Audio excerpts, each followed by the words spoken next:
Finally launch হয়ে গেল Samsung Galaxy A55 এই মোবাইল ফোনটি দেখতে কিন্তু এক কথায় অস্থির ডিজাইন করেছে। ব্যাক সাইডে 3টি ক্যামেরা এন্ড ফ্রন্টে কিন্তু মিডল পাঞ্চল যুক্ত ক্যামেরা ইউজ করা হয়েছে। ফোনটির যদি কিছু হাইলাইটেড ফিচার্স নিয়ে কথা বলি তাহলে স্মার্টফোনতে সুপার অ্যামোলেড প্যানেল থাকছে, এখানে থাকছে 120 হার্জ রিফ্রেশ রেট, ব্যাক সাইডে 50 মেগাপিক্সেলের 4K ক্যামেরার সুবিধা, 25 ওয়াটের ফাস্ট চার্জিং সাপোর্ট এখানে থাকছে, আরো থাকছে উল্লেখযোগ্য ফিচার। তো স্যামসাং গ্যালাক্সি A55 এই স্মার্টফোনটি বাংলাদেশের বাজারে কবে লঞ্চ হবে এবং কত প্রাইস রেঞ্জে আসবে এবং এই স্মার্টফোনটি আপনারা কিনবেন কিনা সমস্ত কিছু এই ভিডিওতেই আলোচনা করার চেষ্টা করব। অবশ্যই ভিডিওটি সম্পূর্ণ দেখবেন। ভিডিওটি শুরু করার আগে আপনি যদি এখনো পর্যন্ত আমাদের চ্যানেলকে সাবস্ক্রাইব করে না থাকেন তাহলে please hit the subscribe button and press the bell icon. চলুন তাহলে শুরু করে দিই আমাদের আজকের ভিডিও।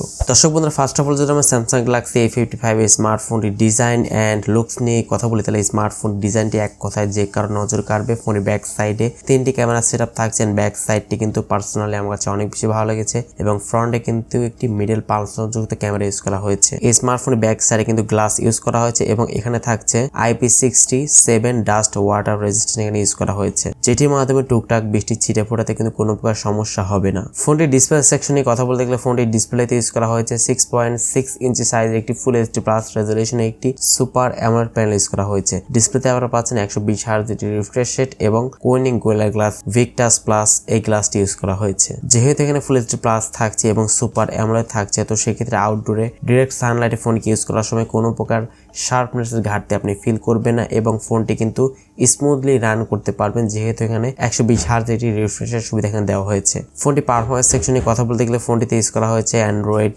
14 এর সুবিধা এবং এর One UI হচ্ছে 6.1। ফোনটি চিপসেট হিসেবে থাকছে Exynos এর 1480 এই চিপসেটটি ইউজ করা হয়েছে, যেটির মাধ্যমে কিন্তু আপনারা মোটামুটি PUBG, free fire, call of ডিউটির মধ্যে গেমস গুলো কিন্তু একদম ল্যাগ ফ্রিতে কিন্তু রান করতে পারবেন। ফোনটি কিন্তু আপনারা বেশ কয়েকটি র্যাম ভেরিয়েন্টে পেয়ে যাবেন। সেটি হচ্ছে 8GB RAM 128GB internal storage এবং 8GB RAM 256GB internal storage. ফোনটির ক্যামেরা নিয়ে বলতে গেলে ফোনটি ব্যাক সাইডে আপনারা পাচ্ছেন 3টি ক্যামেরা সেটআপ। মেইন ক্যামেরা হচ্ছে 50 মেগাপিক্সেল, সেকেন্ড ক্যামেরা হচ্ছে 12 মেগাপিক্সেল একটি আলট্রা ওয়াইড লেন্স এবং থার্ড ক্যামেরাটি হচ্ছে 5 মেগাপিক্সেল একটি ম্যাক্রো লেন্স ইউজ করা হয়েছে। এই স্মার্টফোনের ব্যাক ক্যামেরাতে কিন্তু আপনারা সর্বোচ্চ 4K তে 30 fps ভিডিও শুট করতে পারবেন এবং স্মার্টফোনটির ফ্রন্টে থাকছে 32 মেগাপিক্সেল একটি ক্যামেরা। ফ্রন্ট ক্যামেরা দিয়ে কিন্তু আপনারা 4K তে 30 fps ভিডিও শুট করতে পারবেন। এছাড়া ফোনটিতে লাউড স্পিকার, USB Type-C পোর্টের সুবিধা এবং এখানে কোনো প্রকার 3.5 মিলিমিটার হেডফোন জায়গার সুবিধা থাকছে না, তো সেক্ষেত্রে আপনাকে ব্লুটুথ হেডফোনের সহযোগিতা নিতে হবে। এই স্মার্টফোনটিতে কিন্তু আপনারা ফিঙ্গারপ্রিন্ট হিসেবে under display optical fingerprint sensor সুবিধা পেয়ে যাচ্ছেন। ফিঙ্গারপ্রিন্ট সেন্সরটি যথেষ্ট ফাস্ট এন্ড অ্যাকুরেট বলেই জানতে পেরেছি। তো অ্যাট লাস্ট ফোনটি ব্যাটারি নিয়ে বলতে গেলে ফোনটি ব্যাটারিতে ইউজ করা হয়েছে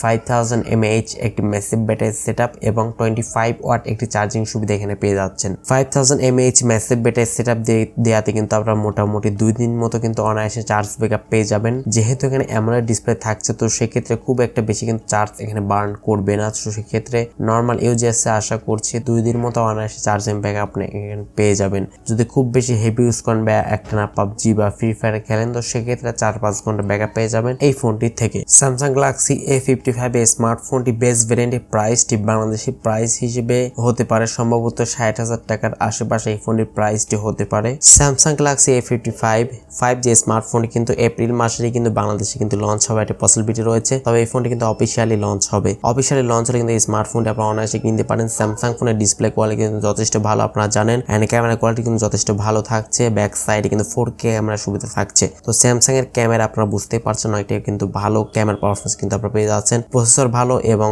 8GB RAM এর সুবিধা কিন্তু যেহেতু থাকছে, তো সেই ক্ষেত্রে আপনারা গেমিং টিমও কিন্তু খুব ভালো মতো করতে পারবেন এবং 5G কানেক্টিভিটির সুবিধা কিন্তু এখানে আপনারা পেয়ে যাচ্ছেন। তো এই স্মার্টফোনটি আপনারা কিনতে পারেন যদি রিজনেবল প্রাইসের মধ্যে আপনারা পেয়ে যান। সো আজকের মতো এই পর্যন্ত। আল্লাহ হাফেজ, আসসালামু আলাইকুম ওয়া রাহমাতুল্লাহি ওয়া বারাকাতুহু।